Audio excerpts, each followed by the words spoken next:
The rain hammered the coastal highway like 1,000 tiny fists as Alexander Harrington's Lamborghini Huracan screamed through the night. Pacific Coast Highway, just north of Big Sur. December 12, 2024. A stretch of road notorious for claiming lives. The car's headlights carved fleeting tunnels through the downpour, illuminating sheer cliffs on one side and the black void of the ocean on the other. Alexander gripped the wheel, jaw tight, pushing the car harder than he should have. He had just left a heated board meeting in San Francisco and needed the speed to burn off the anger. At 38, Alexander was the youngest self-made tech billionaire in history. His company, Nexus Intelligence, had revolutionized artificial intelligence with neural networks that adapted in real time.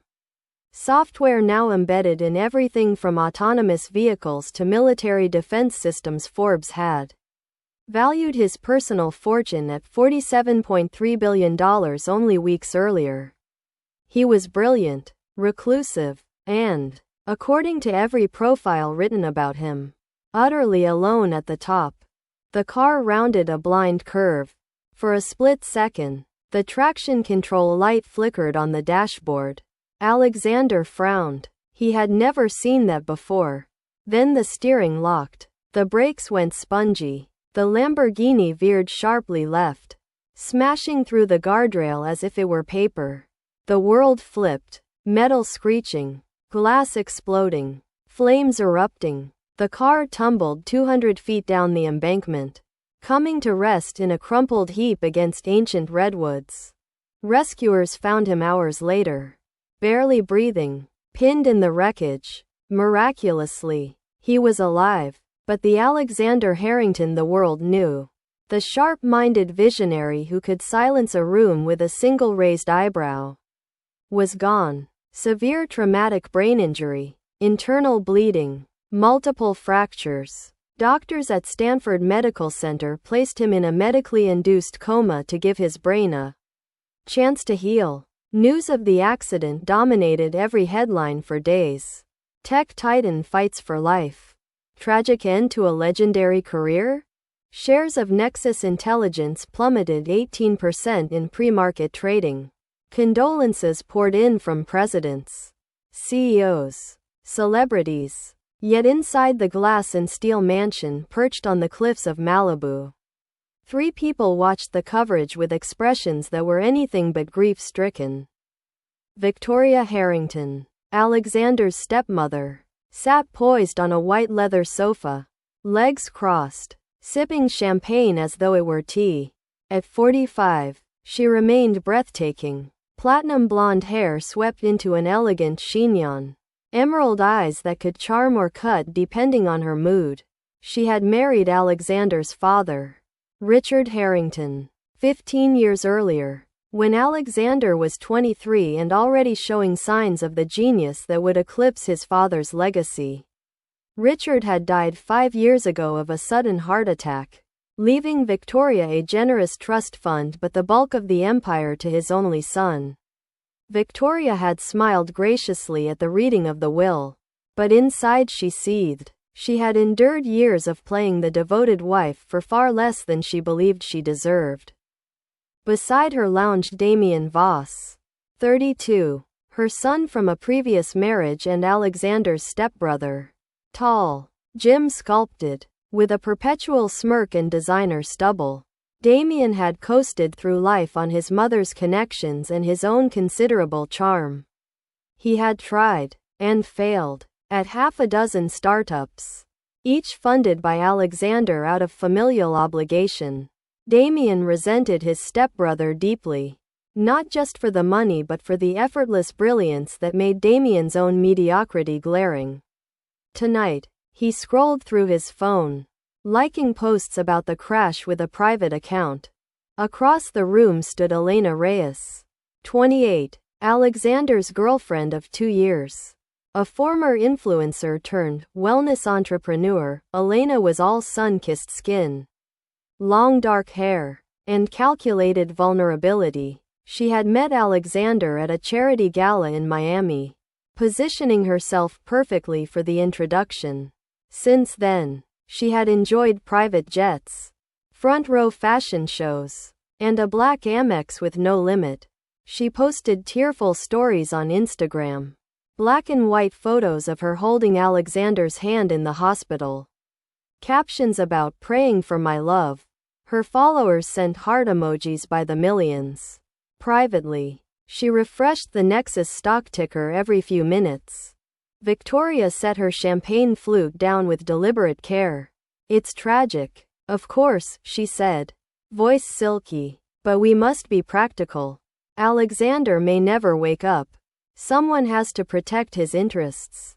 Damien snorted. Protect them from whom? He has no wife, no kids. It all comes to family eventually.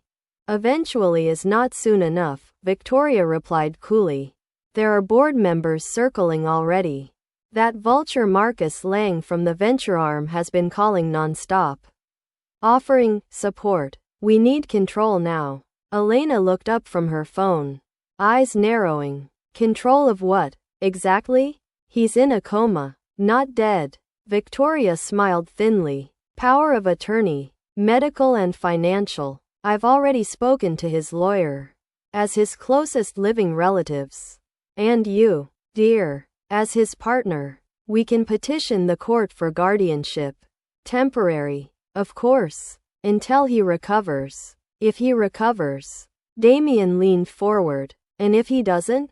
Quote, then we manage the estate, Victoria said. Permanently. Elena hesitated. She had never liked Victoria or Damien. But the idea of losing access to Alexander's wealth terrified her more than any moral qualm. What do we have to do? Quote, Victoria's gaze drifted to the floor-to-ceiling windows, where the storm still raged over the ocean.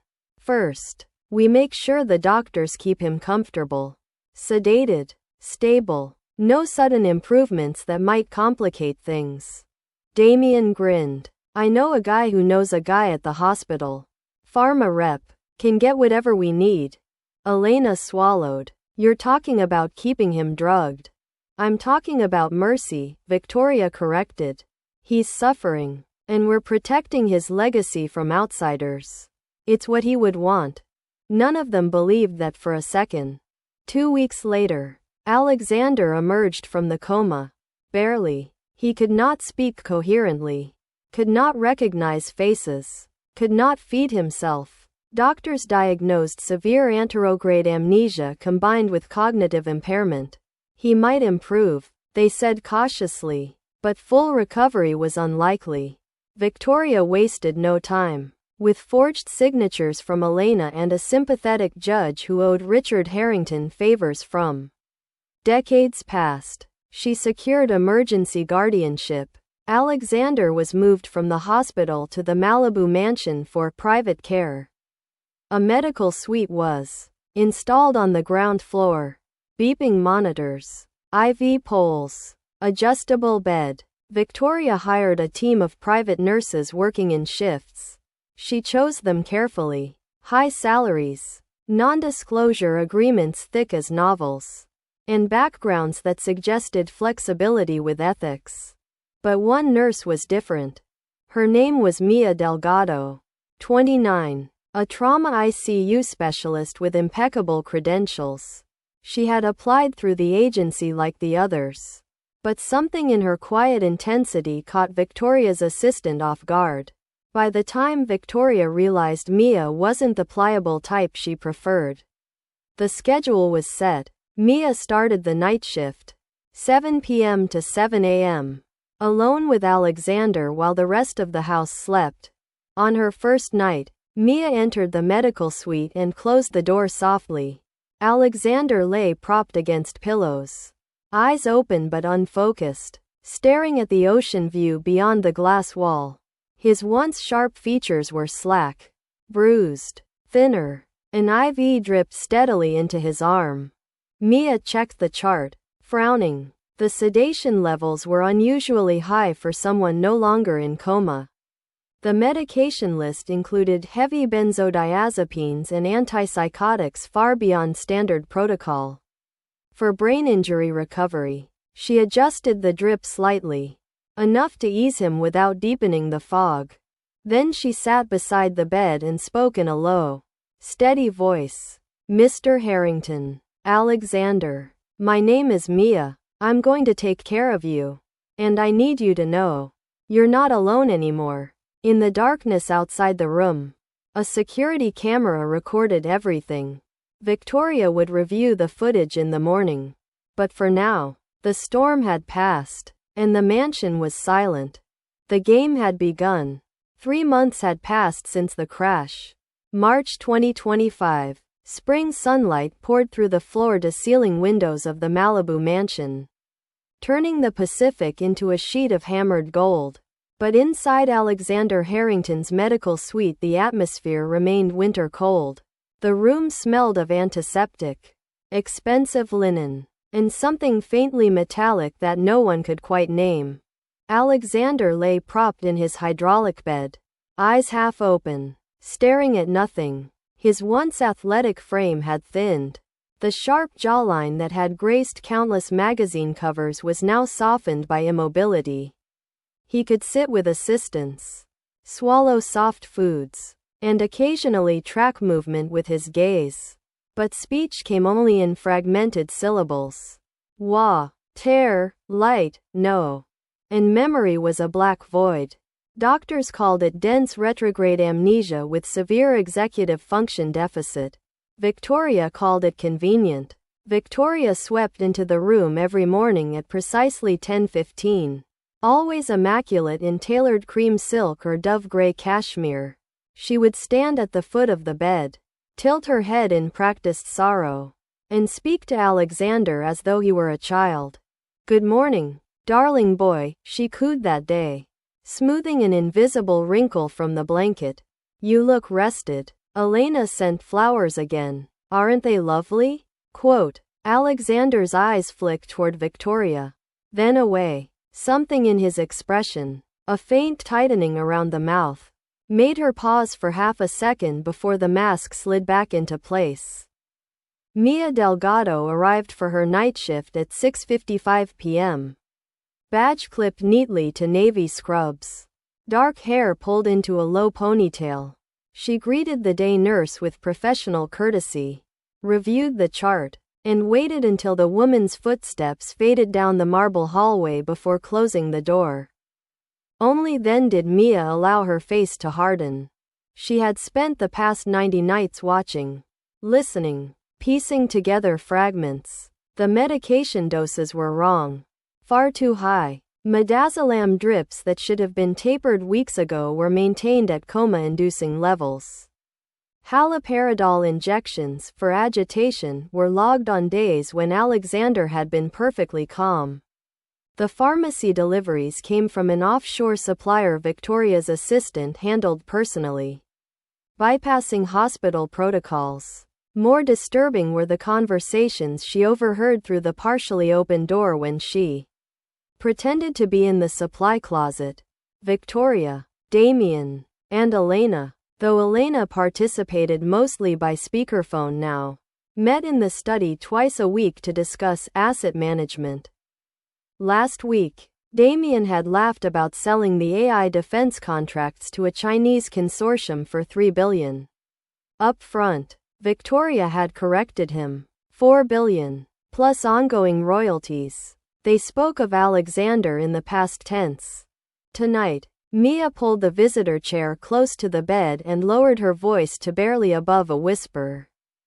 "Alexander, I need you to try something for me. I know it's hard, but I need you to listen." She had been doing this for weeks.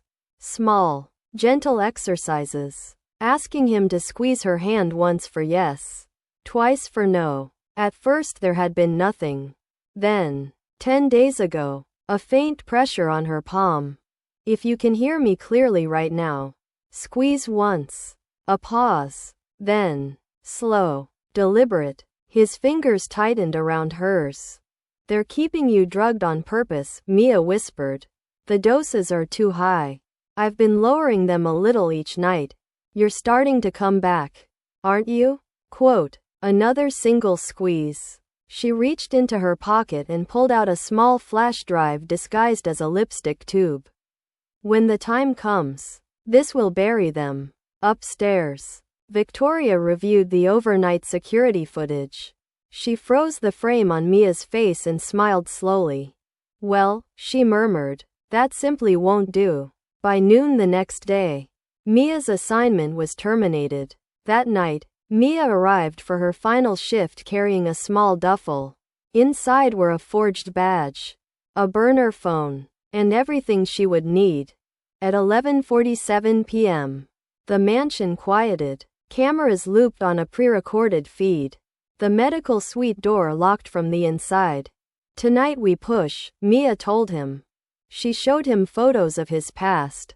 Success, power, purpose. His breath quickened. His hand trembled. I remember that, he whispered. Fragments followed. Then the crash. Rain. Fast. Brakes. Failed. Her heart stopped. The brakes failed? Quote. He nodded. Not. Accident. Before she could speak again, the door clicked. Victoria entered, flanked by Damien and a guard. Mia. Dear, Victoria said sweetly. Step away from the bed. Mia stood her ground. I'm not leaving him. In the dim light, Alexander's eyes burned with clarity and fury. The fight for his life had entered its most dangerous phase. The medical suite door stood open now, spilling soft light into the darkened hallway. Victoria Harrington stepped inside first, her silk robe whispering against the marble floor. Damien followed, hands casually in the pockets of his sweatpants, smirking as if this were a late-night prank. The security guard, a thick-necked ex-Marine named Kurt, loomed behind them, arms crossed, ready. Mia remained between them and the bed, her posture calm but unyielding. She had positioned herself so that Alexander was partially shielded from their view. Under the blanket, his hand gripped the tablet tightly, knuckles white. Victoria's voice was honey over broken glass. Mia, you're making this difficult. Step aside. Kurt will escort you out. I'm not leaving my patient, Mia replied evenly. Mr. Harrington's condition has improved significantly tonight. He's responsive, oriented. Any attempt to remove me would constitute medical interference. Damien laughed outright. Oriented? He can't even piss without a catheter. Move. Kurt took one heavy step forward. In that instant, Alexander spoke. His voice was hoarse, cracked from months of disuse. But the words were unmistakable. Get out. The room froze. Victoria's head snapped toward the bed. Damien's smirk vanished. Even Kurt hesitated. Alexander's eyes, once vacant, now burned with focused rage. He pushed himself up slightly on one elbow, trembling with effort, IV line tugging at his arm. Victoria. Damien. All of you. Get out of my room. Victoria recovered first, masking shock with a soft, pitying smile. Alexander. Darling. You're confused. The medications. Quote. I'm not confused, he rasped. I remember the crash. Brakes failed. Someone tampered. Damien glanced at his mother, unease flickering across his face. Victoria's smile tightened. You've been very ill. Hallucinations are common with brain injury. Mia has been overstimulating you. We're going to adjust your treatment. She nodded to Kurt. The guard moved faster this time. Reaching for Mia's arm, she twisted away, grabbing the metal bed rail for leverage. Don't touch me, she warned. I've already sent the records. Medication logs, forged signatures, bank transfers. If anything happens to either of us tonight, it goes public. Victoria's eyes narrowed. Bluffing won't save you. No bluff. Mia held up her phone, screen showing an encrypted email draft addressed to the FBI tip line. Dr. Rajiv Patel, and 3 major news outlets. Send button glowing. One tap. Kurt paused, looking to Victoria for guidance. Alexander. summoning strength he didn't know he had. Swung his legs over the side of the bed. The monitors beeped in protest as lines pulled taut. He gripped the IV pole for support, swaying but upright for the first time in months. "I want my lawyer," he said, voice gaining strength. "Now." Victoria's composure cracked. Just a hairline fracture. But there. She had not prepared for this. Not yet. The plan had been gradual decline. Perhaps a quiet overdose mislabeled as complication. Not confrontation. She made a decision. "Of course. Darling," she said smoothly. "You're upset. We'll call the doctor. Everyone just calm down." She gestured subtly to Damien. He understood. "Stall." Damien stepped forward, hands raised placatingly. "Bro. Hey. Good to see you awake. Seriously. We've all been worried sick." Alexander stared at him with pure contempt. "You sold my defense contracts." "I heard you." Damien's face blanched. Victoria interjected quickly. "He's delirious. Kurt, help him back to bed." But Kurt hesitated again. He was paid well, but assaulting a patient who was clearly lucid, in front of a nurse threatening federal exposure, was beyond his job description. Mia seized the moment. "Alexander. Sit slowly. Don't strain." He obeyed, perching on the edge of the bed, breathing hard. She moved to his side, checking vitals while keeping the phone visible.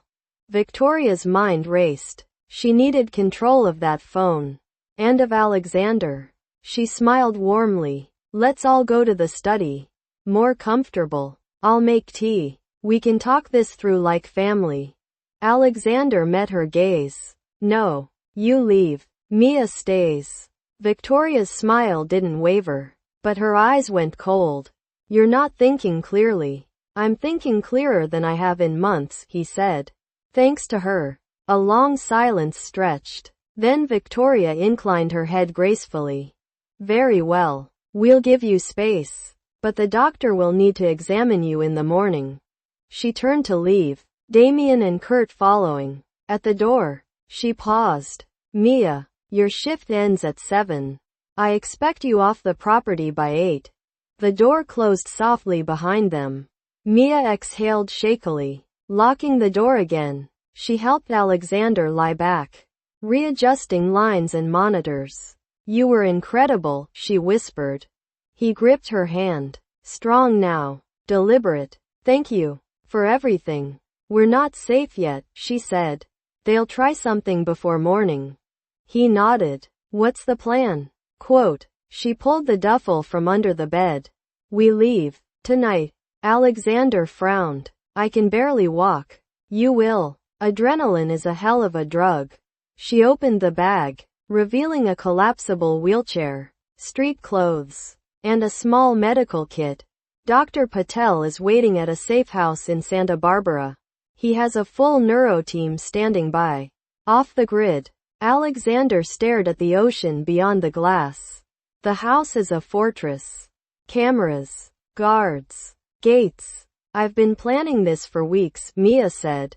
"There's a blind spot on the west side. Old service path from the Prohibition era. Leads to the beach. I scouted it during runs." He looked at her. Really looked. For the first time. Dark eyes fierce with intelligence and compassion. In another life, he might have fallen in love with her. In this one, he already trusted her with his. "Okay," he said. "Let's go." They waited until 4:47 a.m. The hour when human alertness is lowest. Security rotations overlap, and the new night guard was on his first coffee break. Mia dressed Alexander in loose sweats and a hoodie, disconnected non-essential monitors, and transferred him to the wheelchair. She packed the flash drive, burner phone, and critical meds into a backpack. They moved slowly. She pushed him down the service corridor behind the medical suite, an area rarely patrolled. Motion sensors were disabled with a code she'd watched Victoria's assistant enter weeks earlier. At the end of the hall, a narrow door marked utility. Beyond it, Stone steps descending into darkness. Mia flicked on a headlamp. The air grew damp, salty. The tunnel, unused for decades, was rough-hewn rock, lined with old wine racks and rusted pipes. They moved in silence, the wheelchair's wheels echoing softly. Halfway through, Alexander whispered, "How did you know about this?" Quote, "Old architectural plans," she murmured. "Public records. Your father was a history buff. Kept the original blueprints framed in the library." He almost smiled. They emerged 20 minutes later onto a narrow beach cove. Waves crashing under a waning moon. A small inflatable boat waited, hidden under camouflage netting. Mia's contingency, arranged with a trusted friend who owed her a life debt from nursing school. They launched just as the first hint of dawn touched the horizon. Behind them, in the mansion, Victoria stood in the control room watching empty camera feeds. The looped footage Mia had set earlier had just ended. Real-time screens showed the medical suite deserted. Bed empty. Door ajar. Damien burst in, face pale. "He's gone." The nurse too. Victoria stared at the monitors, fury rising like bile. "Find them," she said quietly. "Whatever it takes." Alina's voice crackled over speakerphone from Dubai. "Do we call the police? Report a kidnapping?" Quote, "No," Victoria snapped. "We handle this internally. He's unstable, delusional. We find him first." She turned to Damien. "Activate the trackers." Damien hesitated. "The ones in his phone?" "He didn't take it." Victoria's smile was razor thin. "Not the phone." She walked to her office safe, entered a code, and withdrew a small black case. Inside, 3 tiny glass vials and a medical injector. "One of these in his IV line would have finished this months ago," she said almost regretfully. "Now we do it the hard way." Damien swallowed. "You're talking about hunting him down. I'm talking about protecting what's ours." As the sun rose over the Pacific, Alexander and Mia sped north in a nondescript van Dr. Patel had arranged. Alexander reclined in the back, Mia monitoring his vitals. But in the lining of the hoodie Mia had dressed him in, sewn into the collar, was a microscopic GPS beacon Victoria had planted during one of her caring visits months earlier. The hunt had begun, and the predators were closing in. The safe house was a modest mid-century ranch in the hills above Santa Barbara, tucked behind eucalyptus trees and shielded by a long gravel driveway. To the outside world it belonged to a retired professor. In reality Dr. Rajiv Patel had purchased it through a trust years earlier as a quiet retreat for difficult patients. On the morning of March 15, 2025, it became a fortress. Alexander lay on a proper hospital bed in the converted sunroom, natural light streaming over him for the first time without the chemical fog. Dr. Patel and 2 trusted colleagues, a neuropsychologist and a physical therapist, worked in shifts. Proper medication, hydration, nutrition, and carefully calibrated cognitive exercises replaced the toxic cocktail Victoria had prescribed. Progress was astonishing. Within 48 hours Alexander was speaking in full sentences. By the end of the first week he could stand with assistance and recall entire board meetings from 2024. Fragments of the crash night sharpened. The sudden loss of braking power. The traction light that should never have illuminated. The smell of something burning under the hood seconds before impact. Mia never left his side for long. She slept on a cot in the same room, monitored vitals, and coordinated with Patel on adjustments. At night, when the house quieted, they talked. Quiet, intense conversations that stitched together the past and plotted the future. "You saved my life," Alexander said one evening, watching the sunset paint the hills gold. "More than once." Mia shook her head. "You fought back. I just gave you the chance." He reached for her hand. She let him take it. Meanwhile, in Malibu, Victoria Harrington orchestrated a manhunt with the precision of a military campaign.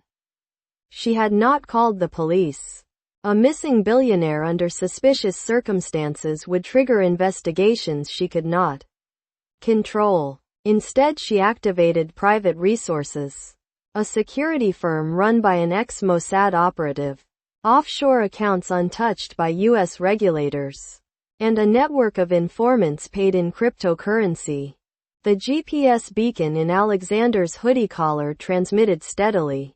Victoria's team triangulated the signal to a 10-mile radius around Santa Barbara within hours of the escape. By the second day they had narrowed it to the eastern foothills. Damien, increasingly nervous, paced the mansion's control room. "This is insane. Mother, we should cut our losses. Take what we've already moved offshore and disappear." Victoria didn't look up from the laptop displaying the blinking red dot. "We've moved less than 800 million. That leaves 46 billion on the table. I'm not walking away from that because your spine dissolved." Elena, back from Dubai and holed up in the guest wing, contributed little beyond hysterical texts demanding updates.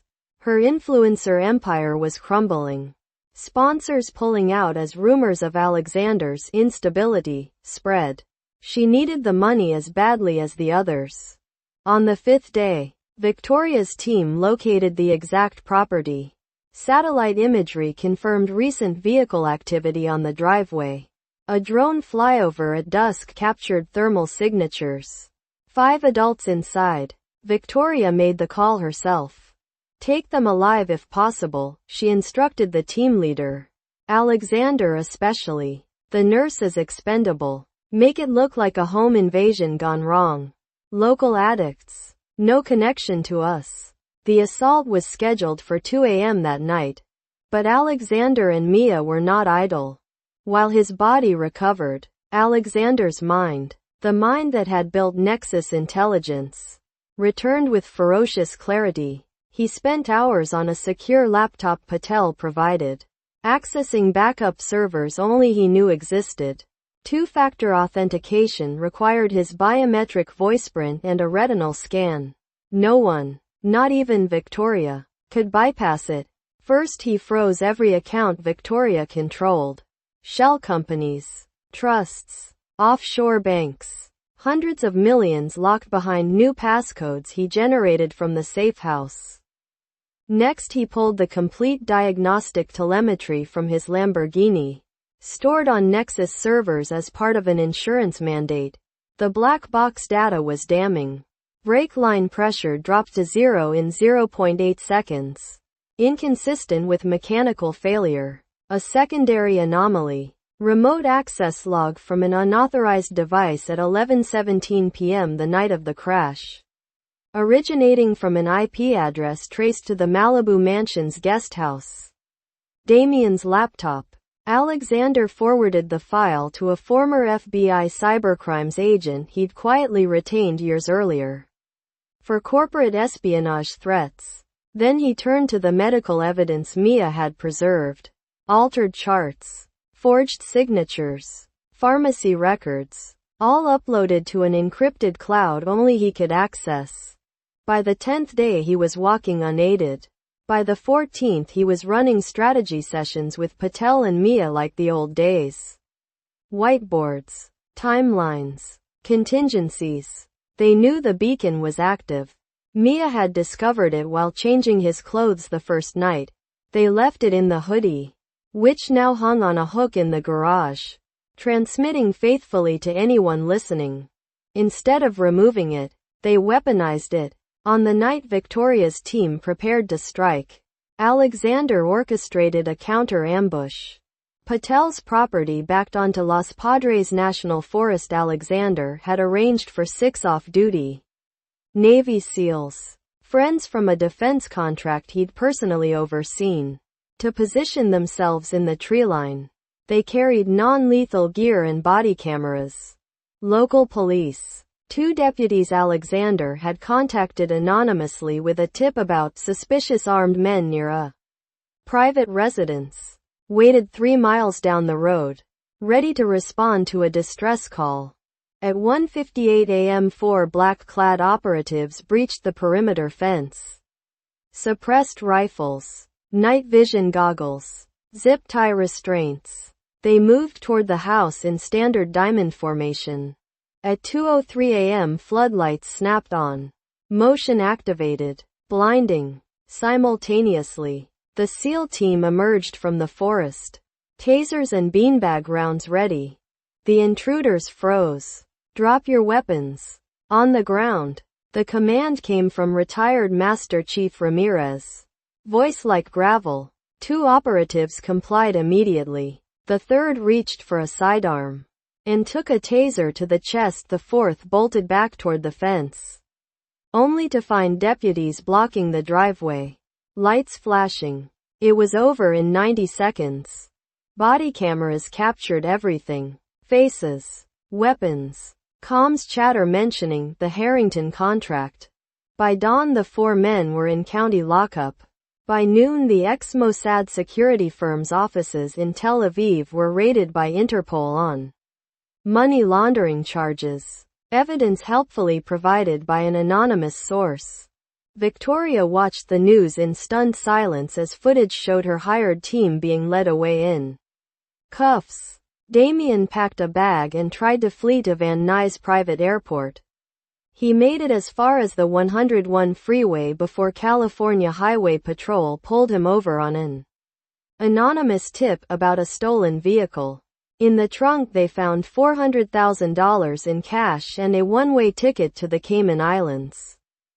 Elena, panicking, posted a tearful video claiming she'd been manipulated and feared for her life.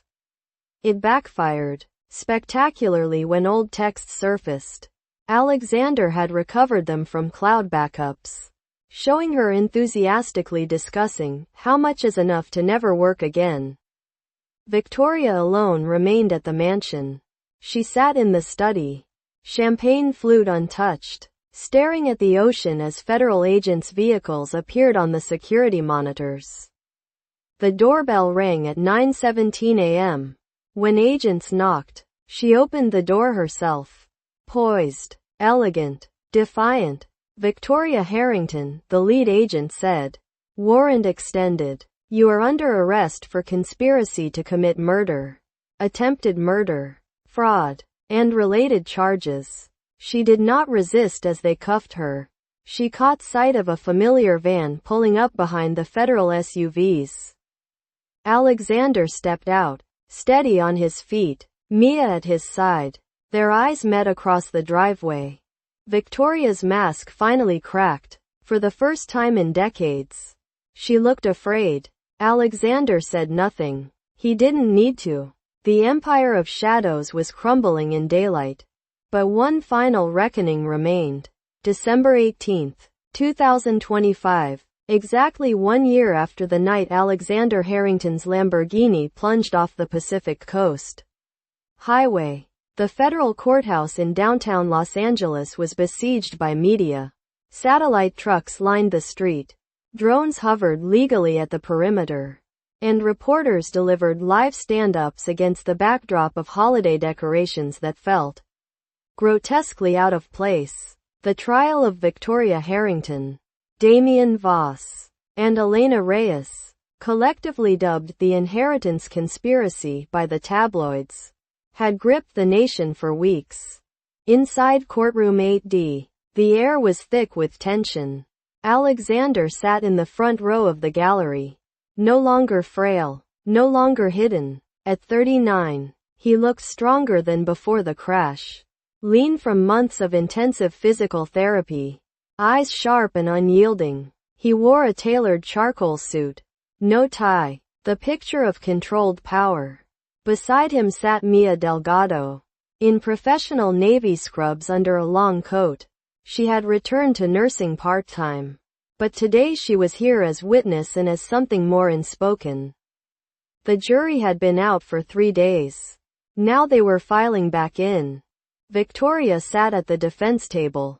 Still impeccable. Hair perfectly coiffed. Makeup subtle. But the lines around her eyes had deepened. She had fired her initial attorneys and represented herself for closing arguments. A final act of arrogance. Damien, to her left, fidgeted constantly, sweat staining his collar despite the air-conditioned room. Elena, separated by her own counsel, stared at the floor, mascara smudged from earlier tears. The foreperson stood. On count 1, conspiracy to commit murder, we find the defendants Victoria Harrington and Damien Voss guilty. The defendant Elena Reyes, guilty on the lesser included charge of conspiracy to commit fraud. The courtroom erupted in murmurs. Alexander remained still, but Mia felt his hand find hers under the rail and squeeze once. Relief, not triumph. The verdicts rolled on. Attempted murder, guilty for Victoria and Damien. Wire fraud, securities fraud, tampering with evidence, all guilty. Elena escaped the heaviest charges but still faced years for her role in forging documents and siphoning funds. Sentencing was set for February. Prosecutors had already signaled they would seek the maximum. Life without parole for Victoria. 30 years for Damien. 15 for Elena. As the defendants were led away, Victoria paused at the gate. She turned, eyes locking on Alexander. For a moment the noise faded. She mouthed something. No sound reached him, but he read the lips clearly. It should have been mine. Alexander met her gaze without flinching. Then he stood, turned his back, and walked out with Mia. Outside, the media swarm was immediate. Mr. Harrington, how do you feel about the verdict? Quote, will you return to Nexus Intelligence? Quote, is it true you're engaged? Quote, Alexander stopped on the courthouse steps. Cameras flashed like lightning. He had prepared a brief statement. 1 year ago, he began. Voice steady and carrying. People I trusted tried to murder me for money. They nearly succeeded. But justice, medicine, and one extraordinary person refused to let them win. He glanced at Mia beside him. She looked away, cheeks coloring. I'm alive. I'm whole. And I intend to spend the rest of my life making sure no one else is preyed upon the way I was. He paused, scanning the crowd. To that end, I'm establishing the Harrington Recovery Foundation. $10 billion initial endowment. To provide pro bono medical and legal support for victims of elder abuse, medical fraud, and financial exploitation. Because what happened to me happens every day to people without resources to fight back. Gasps rippled through the reporters. 10 billion was more than most countries spend on such causes. Nexus Intelligence will remain under my leadership, he continued. We're accelerating projects in ethical AI oversight and tamper-proof vehicle systems. Lessons learned the hardest way possible. A reporter shouted. And the rumors about you and Nurse Delgado? Quote, Alexander smiled. Small. Genuine. The first public one in a year. That's private, he said simply. Thank you. He and Mia descended the steps, flanked by security, and disappeared into a waiting car.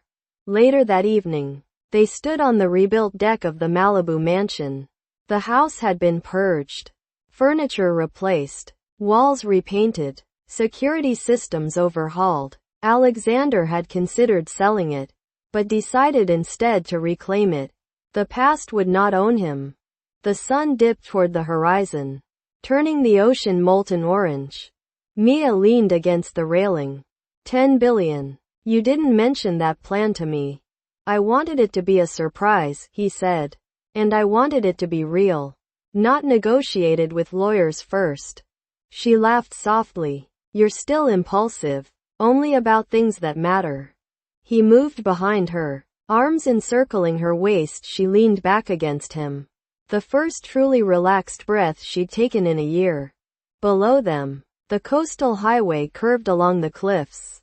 The same stretch where his car had plummeted.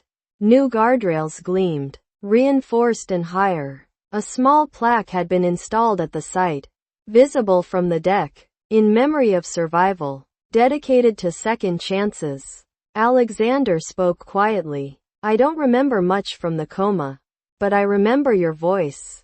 Every night, telling me I wasn't alone. Mia turned in his arms to face him.